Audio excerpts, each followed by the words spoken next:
Good evening, everybody. Welcome to Madrid United. It is late night chat, isn't it? I mean, I've been that busy. First time I've had a chance to actually sit down and talk and get into some United detail because, believe it or not, looking at it from the outside, doesn't look like there's been a lot, but there really has been a lot, hasn't there, going on? And there is quite a bit to get through. I will have Zeki joining me in a minute also, just to get his opinions on what has been going on United this week. A week when we've seen England look crap. Ronaldo hit a century of international goals. Wow, amazing. That's why I always rate Ronaldo ahead of Messi. We've also seen Jadon Sancho look like he's edging ever closer in terms of all the speculation factor and everyone going on about it. Everyone in the comment section saying hello, welcome to the show. I'm just getting straight into it. It's just a chilled United chat, this one. So get your opinions on whatever I mention or anything you want to bring up as well, and we'll get into it. Like I said, Zeki will be on in a minute, hopefully, and we'll get down to the nitty-gritty. But main topics, I just mentioned it there. Sancho, we'll get onto that in a minute. Then there's the ones I don't want to talk about in terms of players that want to come or being reported to come to United. We'll get into them in a minute as well. But let's start. Where are we going to start? Obviously, it was International Week this week. And now I'd be interested to get Zeki's opinions on this because he's going to be a younger outlet on it. And I just want to touch on what actually happened with Mason Greenwood and Phil Foden, obviously, in the week. I said my piece. I said my opinion on what I thought about it. And maybe I'm a little bit old school. But the way I see it is I look at it in this way. I understand their age. I understand the young. I understand they're going to make mistakes. But let's be honest. Both of these players were on European duty, in European bubbles, European protocol, with COVID, with their clubs, yet, 2 or 3 weeks ago in European competition. So, I mean, come on. If that's still not there and they're not clear on what is actually going on when teams go away or when you leave the country or what has to happen when you're an international player or a professional footballer when it comes to the bubbles, so on and so forth.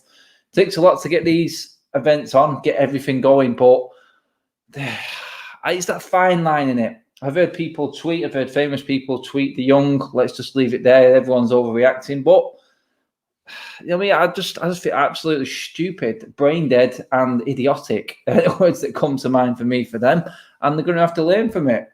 I think Foden's got a bigger issue, personal wise, and dealing with what he's got to deal with when he gets back home to the missus, so on and so forth. So, I mean, but in terms of United, it all adds into the pressure of getting the season underway and getting a good start.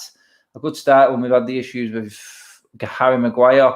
A lack of transfers, although we are looking, and I've seen the pictures today, Donny van der Beek, he's actually on the training ground. He's at United. He's in Manchester, so there's a good thing. Obviously, we're talking transfers as well. Reguilon, that seems to have stumbled a little bit. Whether the injuries played a part in it, we know United are interested, or he has been offered.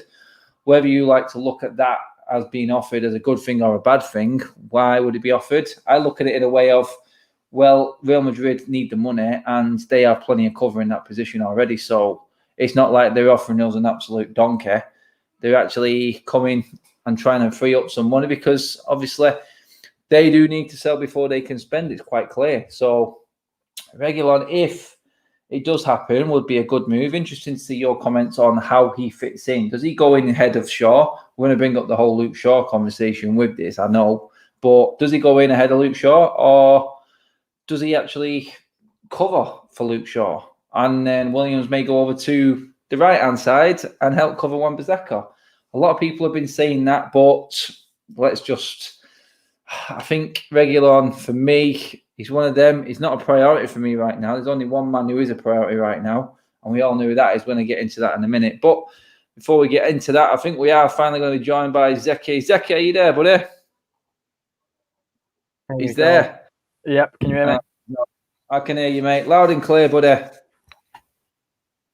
Brilliant. Good man. Okay, mate.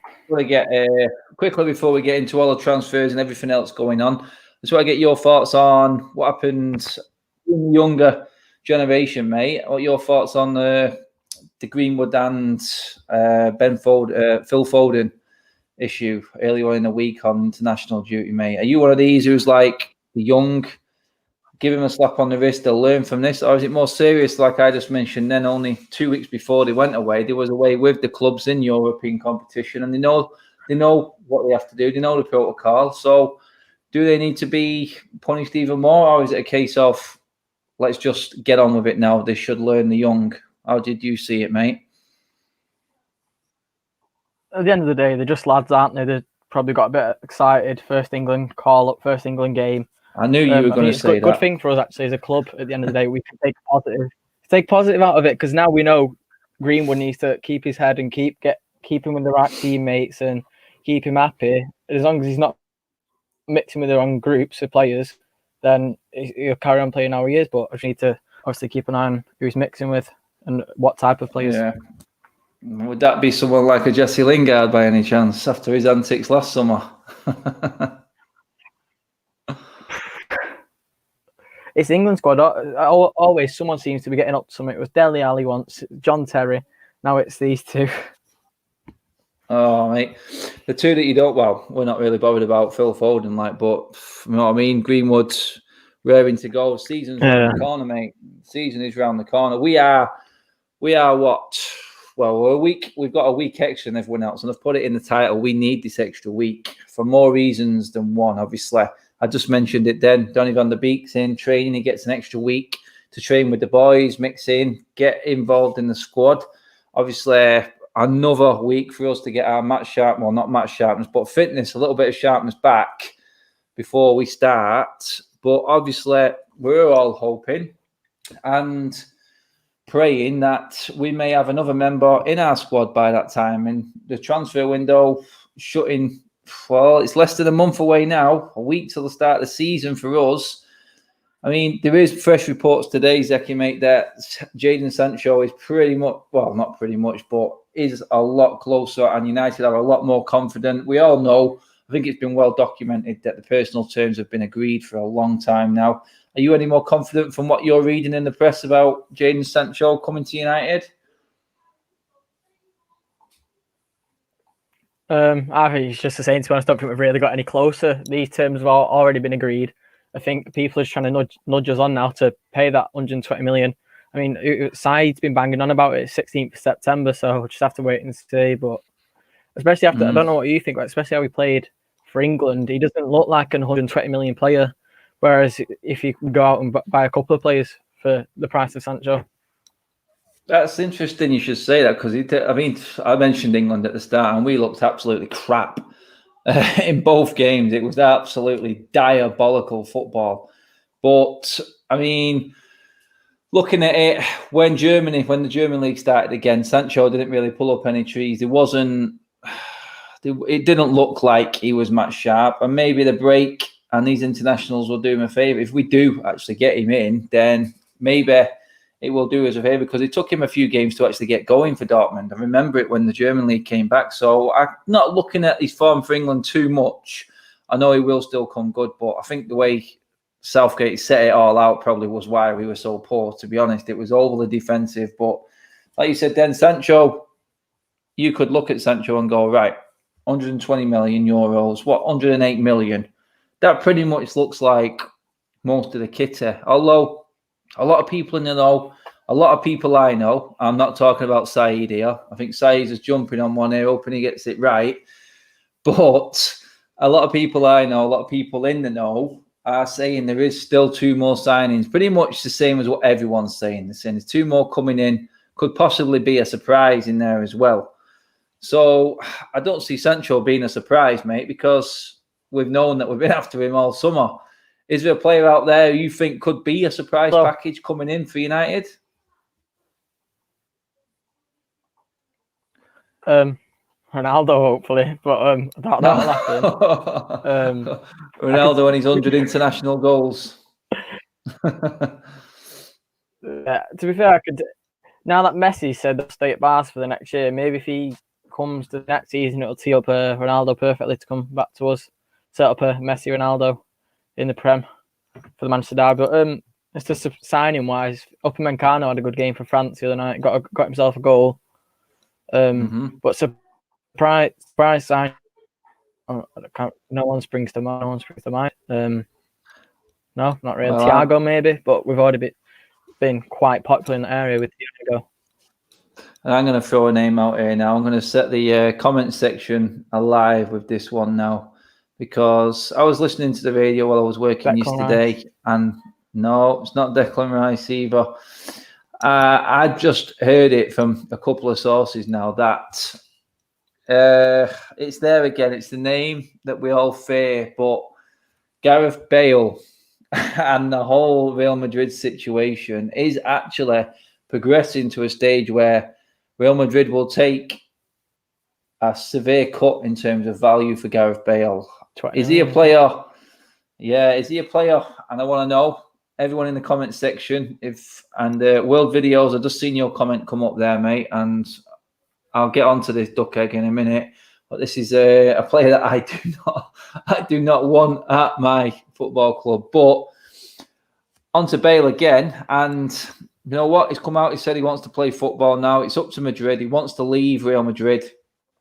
Surprise package? Yes, it would be a surprise package. Can you believe Real Madrid turned down over 100 million for Gareth Bale last summer from a Premier League club? It would be amazing. I'd be amazed to know who that club was who bid 100 million for Gareth Bale. But I mean, would you take Gareth Bale, Zeki, mate? Yeah, that's the question I want everyone to know. No, just simply no. He'll probably come and he'll want high wages. He'll be going to golf courses around Manchester every 2 days, skipping training. It's not the play we need. How old is he now? We're going for a younger system, and I think he's just completely out of what we're looking for at the moment. I mean, you're going to come a right wing and maybe help. That's something he could do, help Greenwood progress. I suppose he's got the experience. If he's going to be playing on the wing with Greenwood, he can be teaching him. But apart from that, you don't really get in the team for me. He's not really Gareth Bale anymore, if that makes sense. No.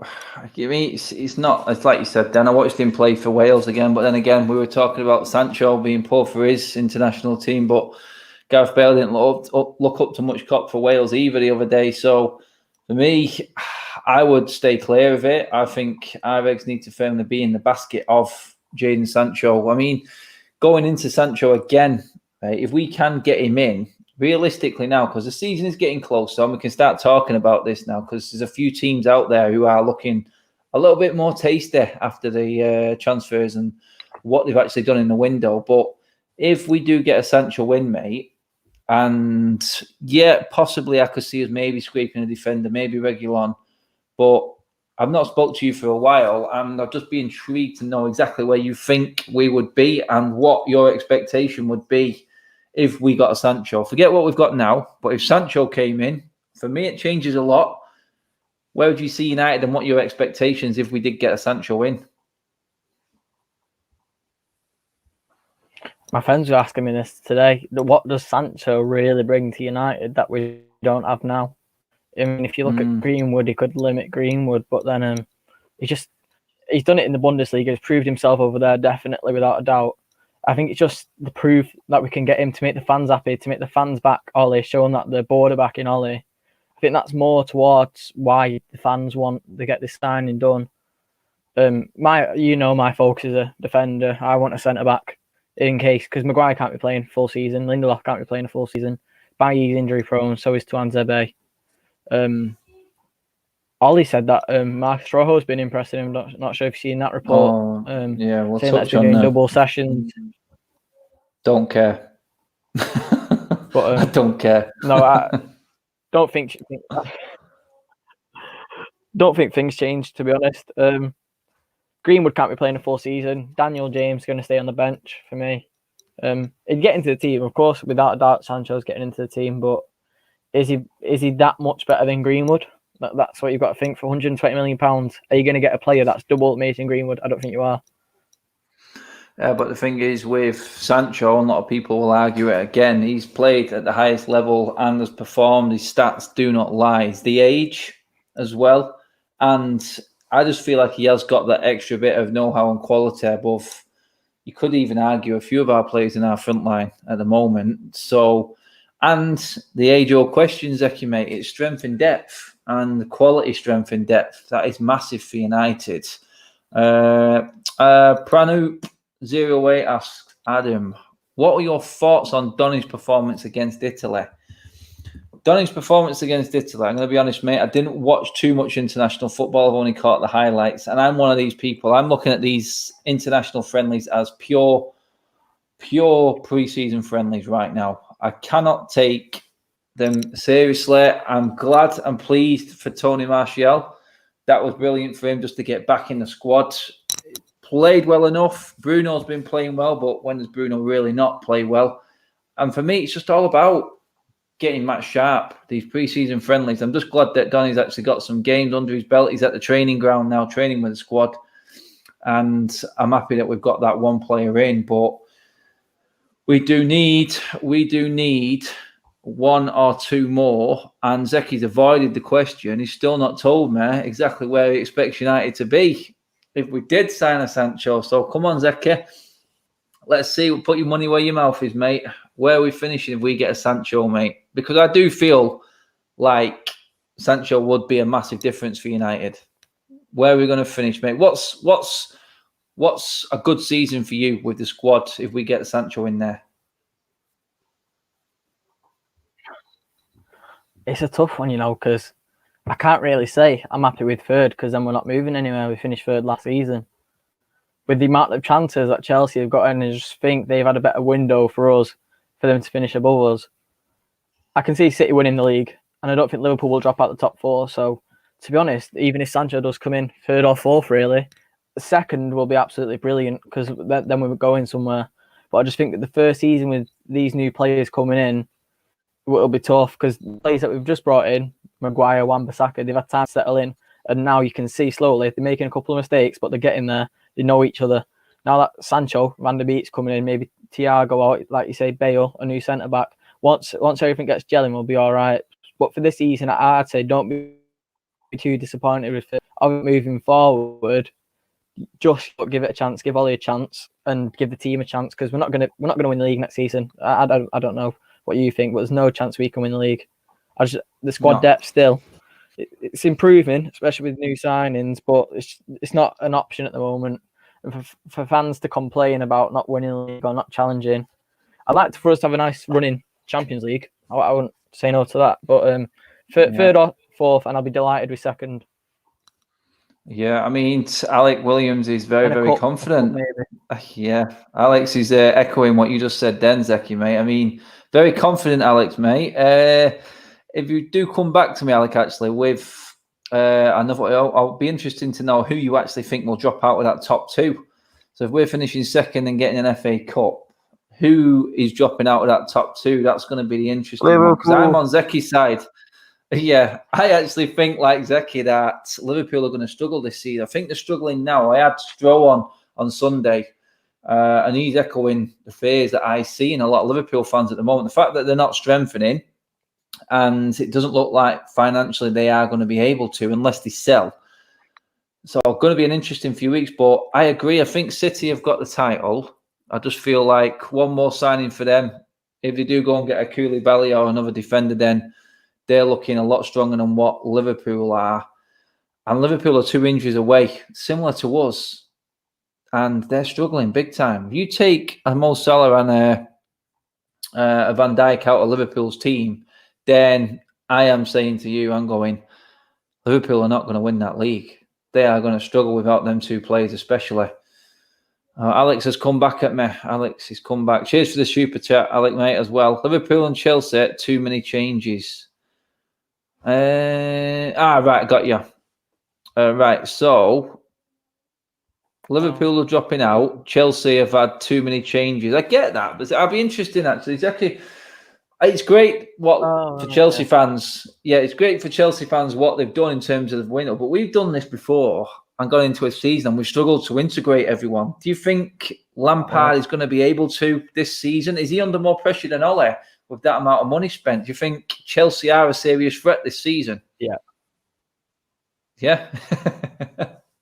If Lampard does not finish above us this year, or if he does not get third this year, then I'm sorry, he's got to go. With the amount of what else could he ask for? He's got everyone he's wanted, and they're just, for me, they're ruining it. They're absolutely ruining like football in the Premier League.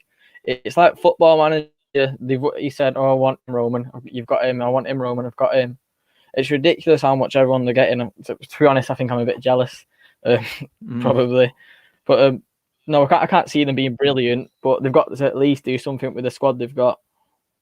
Yeah, I mean, you look at. I think it's been the 4th highest single transfer window in terms of money spent in Premier League history, of just over 200 million at the moment. Chelsea. I know a big chunk of that, probably over half of it, has come from the sale of Morata and Eden Hazard, obviously. But to be honest, he's still forking out though. Roman Abramovich, he's put some of his own money back in there, and I mean, I think you know what? I'm still not convinced by Chelsea and Lampard yet. If he can get off to a good start, then I'll maybe sway and change my mind a little bit, thinking that there may be a threat. But I just think it's going to be very difficult to integrate and keep everyone happy right now. And as Lampard got it, to give him his credit, he's gone right in there. He's not been afraid to go out and buy. This is what I mean, mate. So is he in? I'm more, because he's been in a bit less time than what Ollie has, but a lot of people are saying, and I agree, if Ollie doesn't get top 4, which is the minimum, then he should go like everyone else. He's had plenty of money spent, and if he does get Sancho, there's zero excuse for me. But he's just one of them at the moment. I'm looking around other clubs. I'll get your opinion on this as well, but there's a few clubs that look interesting in terms of what they've done in the window, maybe surprise packages coming through. I mean, Zeki, is there anyone who you think could be the big movers in terms of how they finished last season and then what they've done in the transfer window? Is anyone else looking a lot stronger? I'm talking maybe pushing into the top 6 this season for you. Arsenal might get top 6.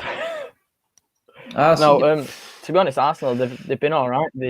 They pulled off a good end to the season with obviously the FA Cup, good win against Liverpool, but obviously how strong Liverpool are. But they're progressing, but I can just see Liverpool having a downfall as much as I don't think they will at the same time. And I feel like I'm being jealous, even though I shouldn't be.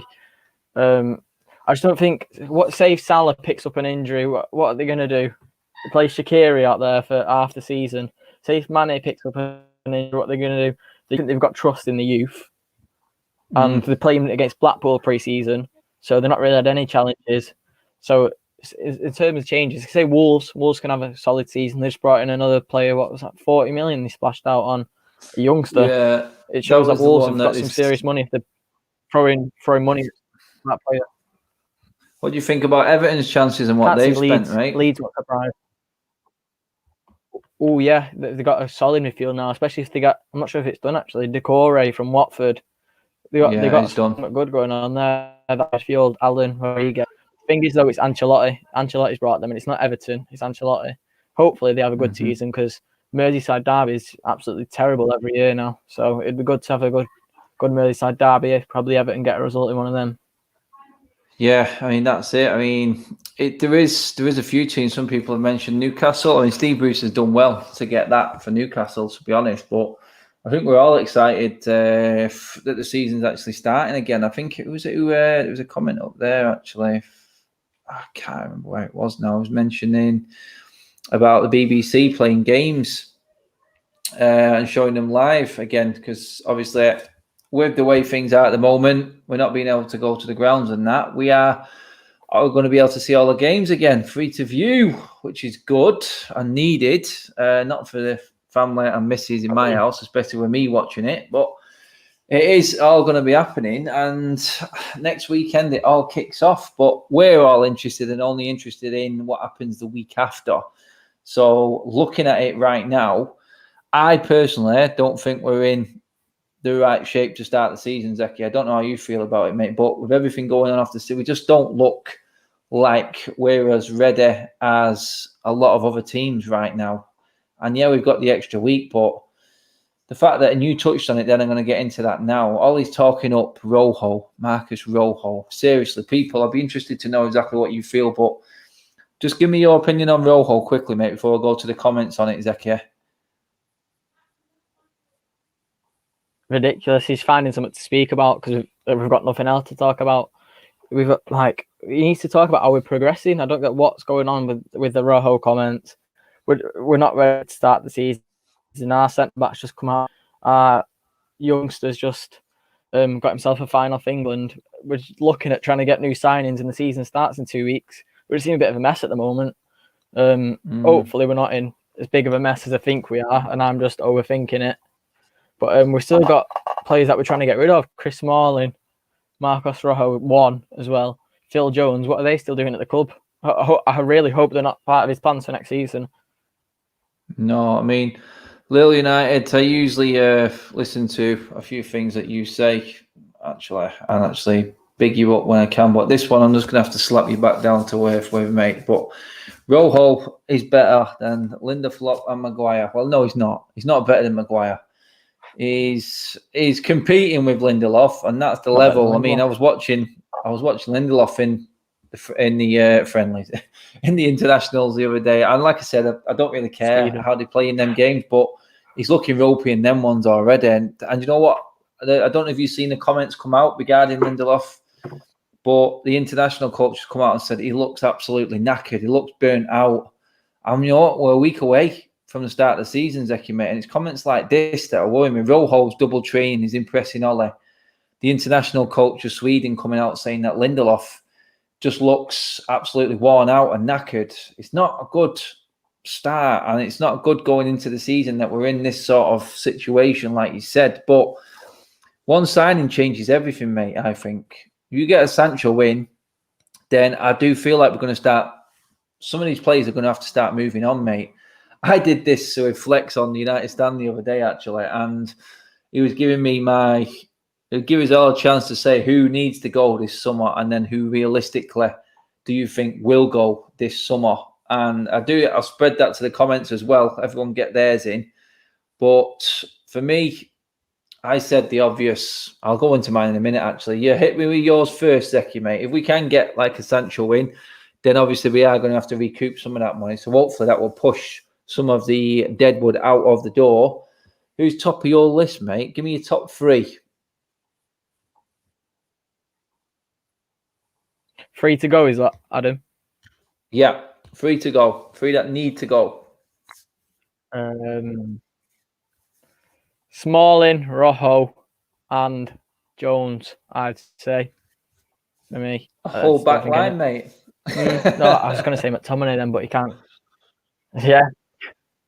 I've seen something about Mourinho possibly putting in a bid for McTominay. I think it was something like 40 million. I'm not sure if it was just a bit of a joke because it's something Mourinho would do. But $1 million for McTominay, I'd take that all day. Yeah, I mean, McTominay's one of them players. Because his form hasn't been great. He really hasn't. He didn't look great for Scotland as well against the amateurs the other night either against Czech Republic. So Scott McTominay's one of them, innit? What is he going to get in this team? Especially if Thiago, if we do manage to get Thiago, which would be absolutely brilliant for me, then I would go Scott McTominay or Fred have to leave. They really do. I just feel like Scott McTominay would stay and hang around because he sort of understands his role in the team and the squad as he's a number two. Not a number two, but like a reserve or a bench player who comes in. So it would be very interesting if we did get someone like Thiago. But I think if Bjorn Ellerhag there had agreed with me, I had 8 players that needed to go.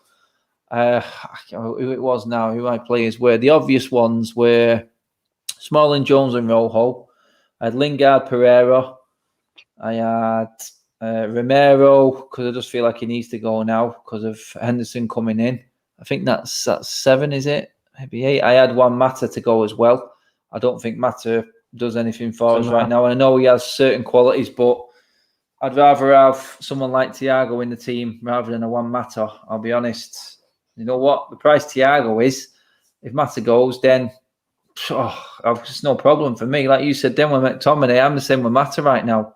I just don't feel like he is the type of player that is going to take us to the next level. And for the time he's been with us, I don't think he is. Villa will finish top 10. Oh, I don't know about that one, mate. I do not know about that one.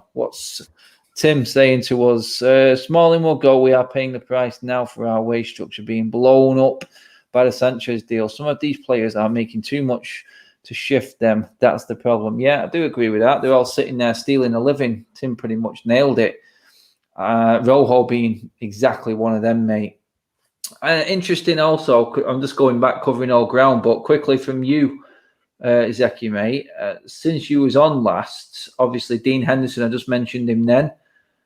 Dean Henderson has signed 120 grand, 6-year contract now, mate. Going into the season, is there any reason for De Gea to be dropped for Henderson? Or is it a case of, let's just see how De Gea starts the season now? And if Henderson does push him to a new level again, then great. Or if De Gea drops off, do we then replace him with Henderson and see how it goes? Or would you change it straight away, mate? I don't know. It's a De Gea who stayed with us for how long. He could have had the option to leave so many times. I think it'd be really disrespectful to drop him for the start of the season. Maybe start him, give him a chance. But then I think once Ollie started, De Gea, is he face enough to start the squad and for Dean Henderson? That's one of my is for Ollie. He's just too soft. I think when De Gea makes a mistake in the change rooms, he doesn't have a go at him. He doesn't shout at him. He'll say, "Better luck next time, Dave," and pat him on the head. That's the only issue for me. So if he's going to make a decision where if De Gea makes a mistake and he takes, just do it from the start of the season. If you think he's capable to make a mistake, costing us a game.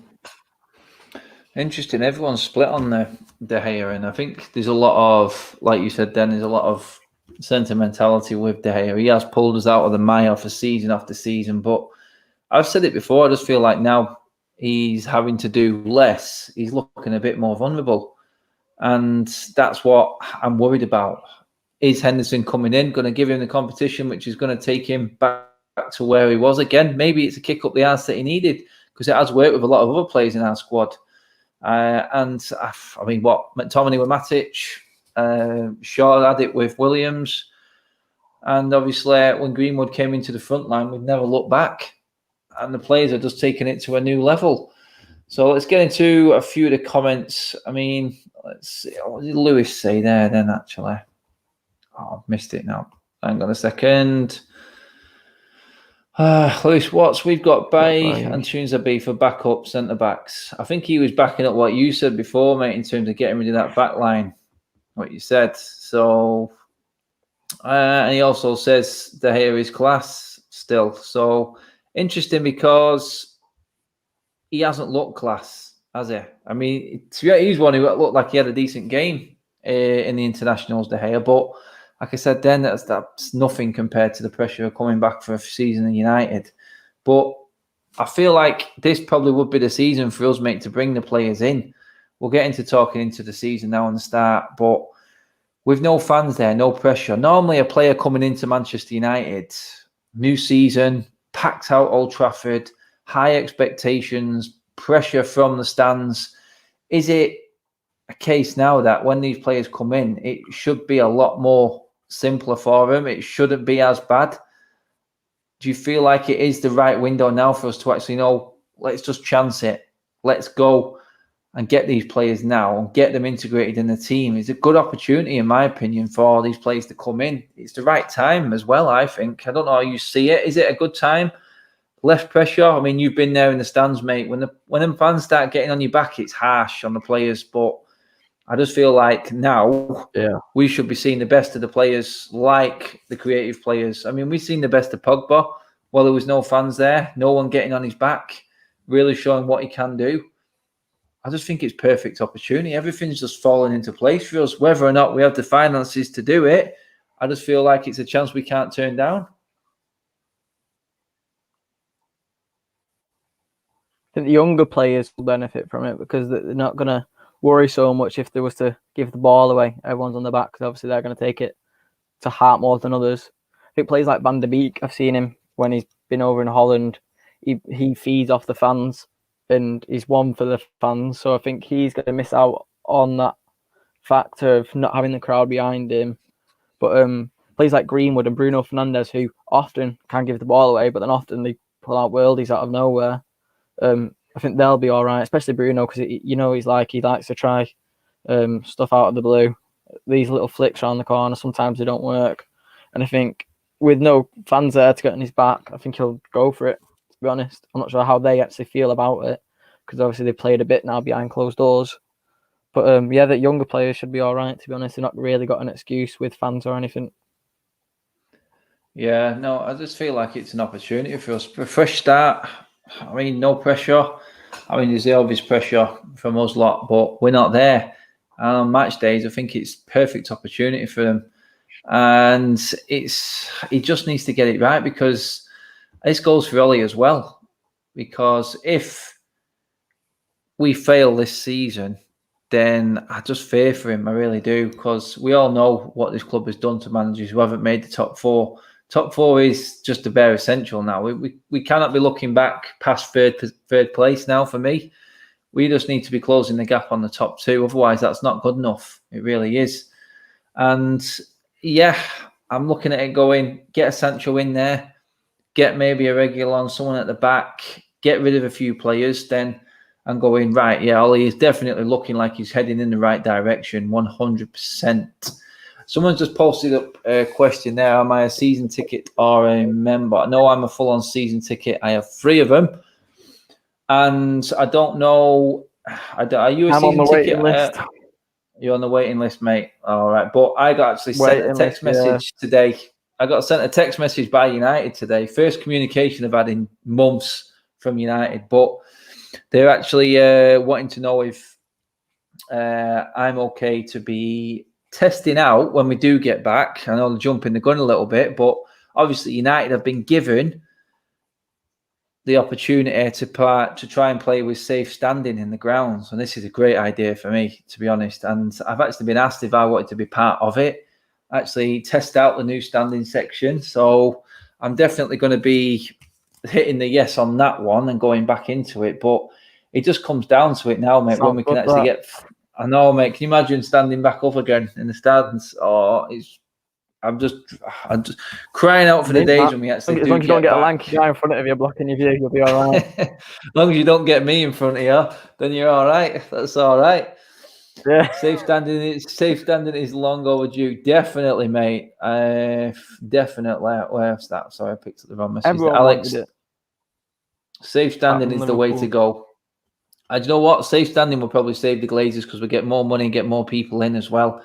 So yeah, definitely the way to go forward. It's just a shame that we're not going to see it for a while. It's just one of them. It's just devastating. But yeah, before we finish up on the standing of the show, you know what, they're going with I think they're trying it in the. It's going to be, if I'm guessing right. And the problem they've got is the executive section now, which is right next to the singing section.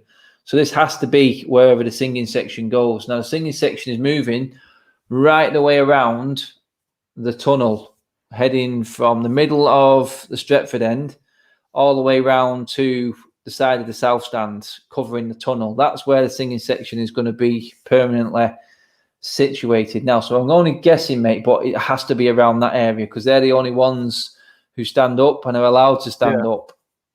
So it's going to be in that area of the stadium. And you know what? If it's safe standing, they probably get more money.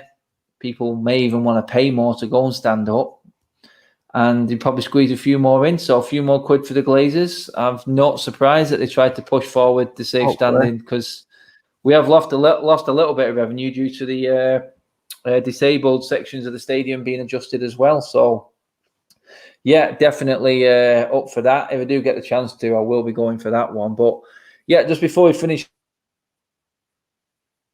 the show, first move, I'm going to throw a Sancho in here, mate. So it's down to you now, whether you pick a Greenwood or a Sancho in terms of this one, because you said he's not much better than a Greenwood. So Sancho comes in. We've already got Van der Beek, mate. What's your team for that first game? Everyone's fit.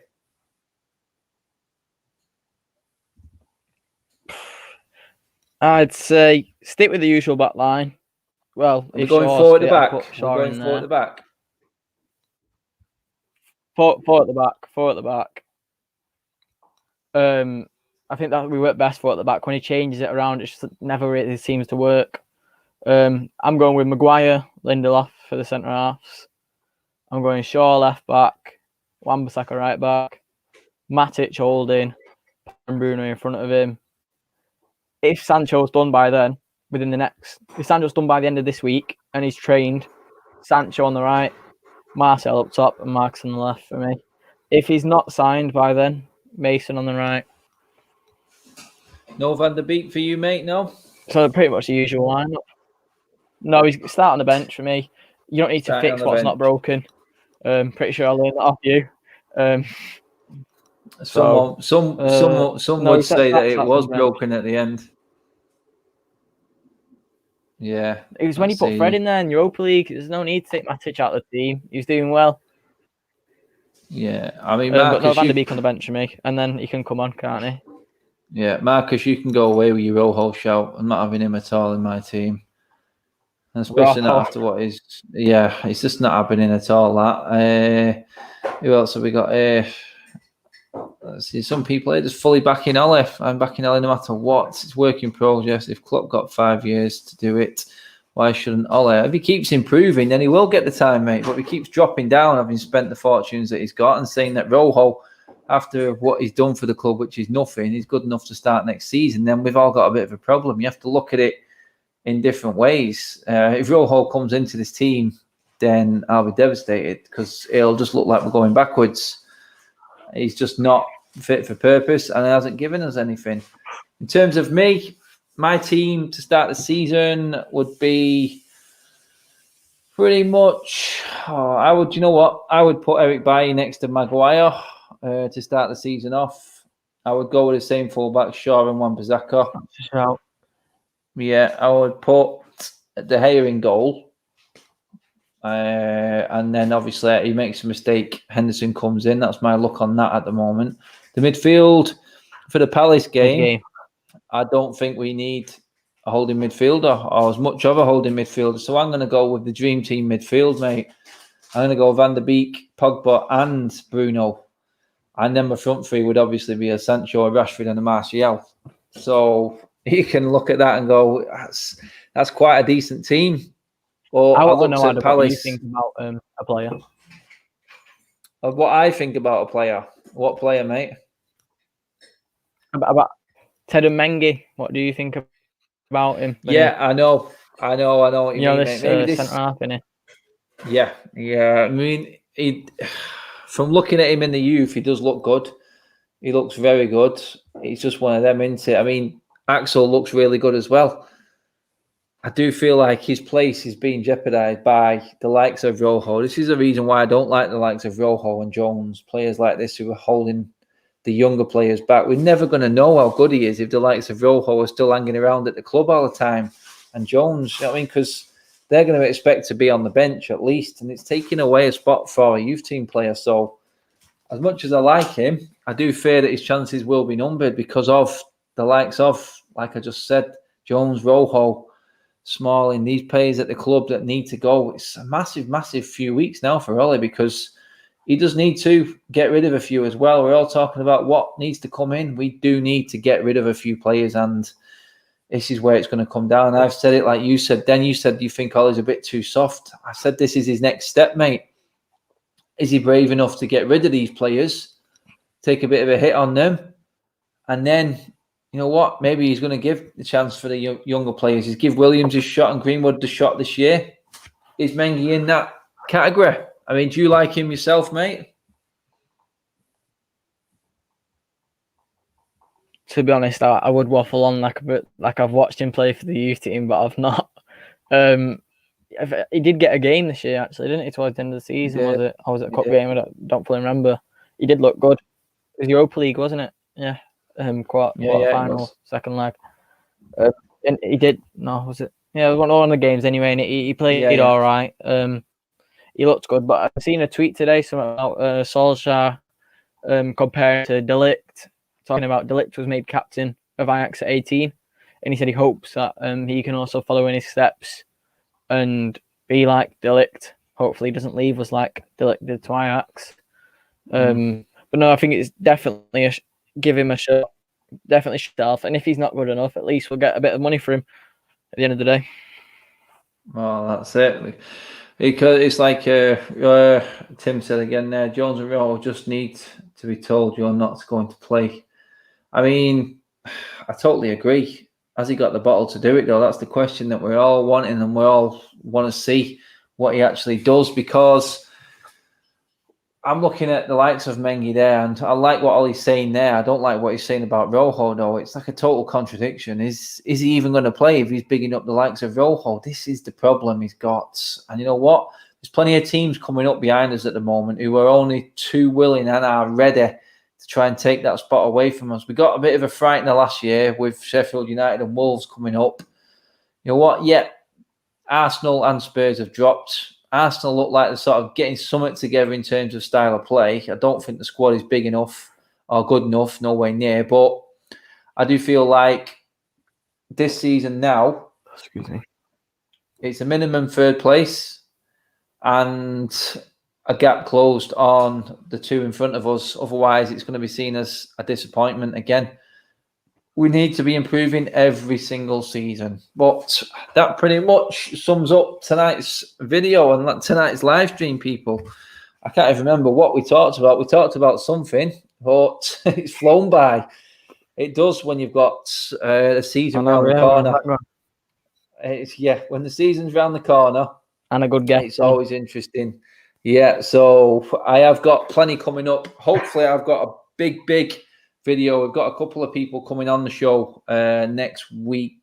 People you will know as well, very well. So looking forward to that. Hopefully we can get that all sorted to next week in the build-up week to the new season for us.